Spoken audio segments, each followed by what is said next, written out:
China Sea News. US and Japan join forces in tense territorial row with China.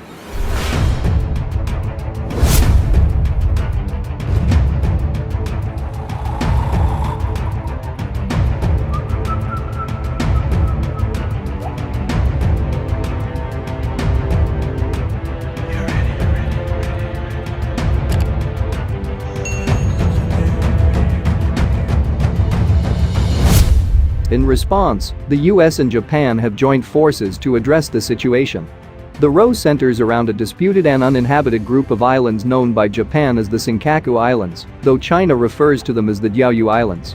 US military official Lieutenant General Kevin Schneider confirmed Japan had backing from the US in an interview this week. Mr. Schneider, who is also head of US Forces Japan, said, "The United States is 100% absolutely steadfast in its commitment to help the government of Japan with the situation in the Senkakus. That is 365 days a year, 24 hours a day, 7 days a week." He suggested Chinese ships were becoming more bold in their activities in the area, saying, "They would go in and out a couple of times a month, and now we are seeing them basically park and truly challenge Japan's administration." According to analysts, the islands are of strategic importance because they are close to shipping lanes.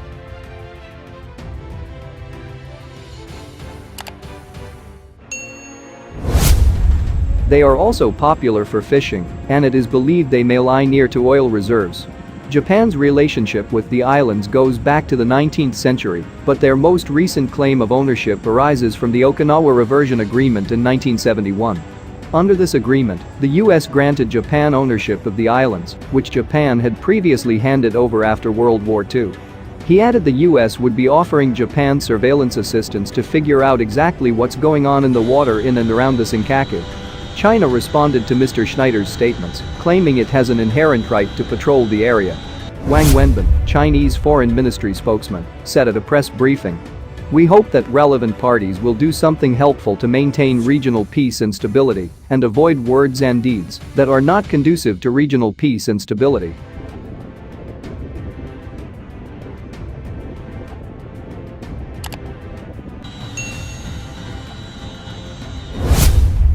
Tensions have also been simmering in the South China Sea.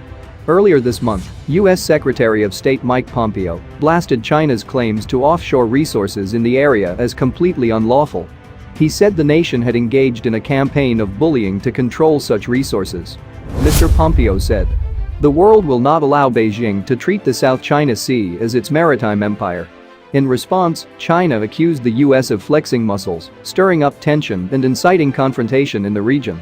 It is generally reported China lays claim to around 90% of the South China Sea, leading to disputes.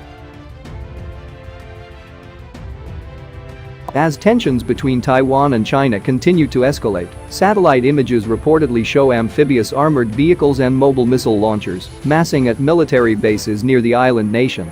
Though Taiwan, a country of 25 million people, is happy as an independent democracy, Beijing insists it is a breakaway province and inviolate Chinese territory, repeatedly stating it will use force to bring the island back under China's control.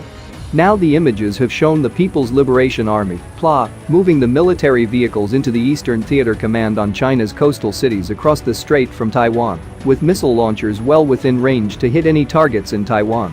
"We make no promise to abandon the use of force and retain the option of taking all necessary measures," Chinese leader Xi Jinping said in a recent speech.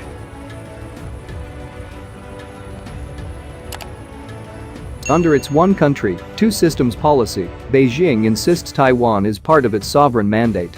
Which is why its so-called wolf warrior diplomats have reacted with outrage at news this week that the US Health Secretary will visit the island to discuss its success in combating the COVID-19 pandemic. Meanwhile, Chinese fighters and bombers have been engaged in a series of combat readiness exercises over the disputed South China Sea, with combat aircraft and naval vessels observed visiting illegal island fortresses in the Spratly Islands. Tension reaching boiling point. The Type 05 amphibious armored vehicles are designed to deliver troops from the sea across a beachhead battlefield. The PLA are also deploying the powerful Type PCL-191 multiple launch rocket systems to the ground forces of the Eastern Theater Command, Canwa Asian magazine defense editor Andre Chang writes. These have a range of some 350 kilometers. The Taiwan Strait is just 180 kilometers across. The PCL-191 rocket launchers are able to destroy all military bases and government buildings on the island accurately. Meanwhile, Taiwan has responded by sending a company of about 200 Marines to reinforce the Pratas Islands National Marine Park in the South China Sea, 445 kilometers from Taiwan and 300 kilometers from China.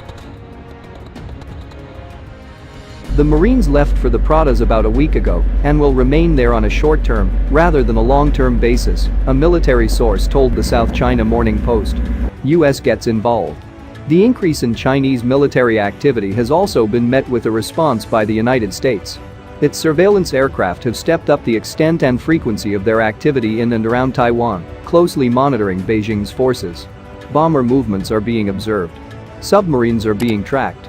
Activity on and around island fortresses are being watched. A Chinese state university think tank reports 67 US reconnaissance aircraft had been detected in the area in July. This was almost twice that seen in previous months. The risk of a military clash exists, and we should be alert to it, Beijing Institute of International Relations Professor Li Haidong said. There is a high possibility that the US will further escalate its conflict with China before the election, Professor Li said, noting that US Secretary of State Mike Pompeo's call for the free world to unite against China implies that once the US launches military action against China, many countries will stand with it.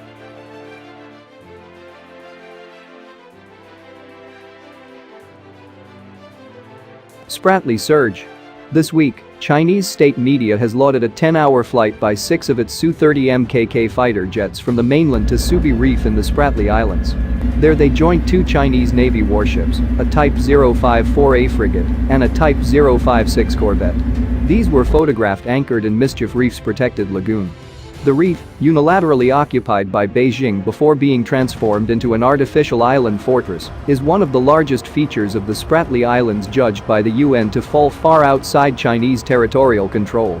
Touted as an air-sea rescue facility, it features a military-grade 3 km runway, armored hangars, communications arrays, radars and weapons towers.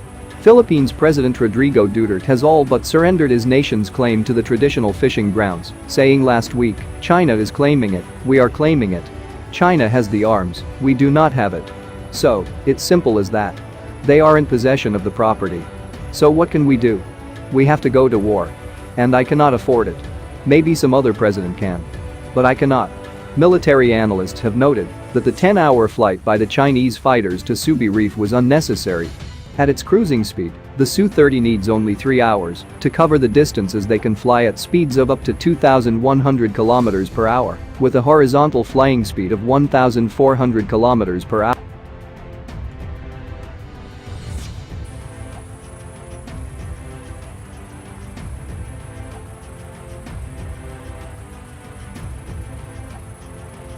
The math on a 10-hour trip doesn't make sense, China Aerospace Studies Institute Director Brendan Mulvaney told Radio Free Asia.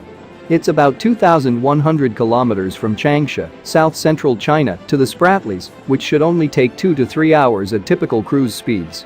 At 10 hours round trip, that implies they're flying at 420 kilometers per hour, which is unlikely. Its duration, however, may be intended as a signal that its pilots are training for the endurance necessary to strike more distant facilities, such as US bases in Guam, Singapore and Darwin. The Chinese Communist Party, CCP-controlled Global Times, declared the exercise to be of significant strategic value to the PLA's complete patrol coverage of the entire South China Sea.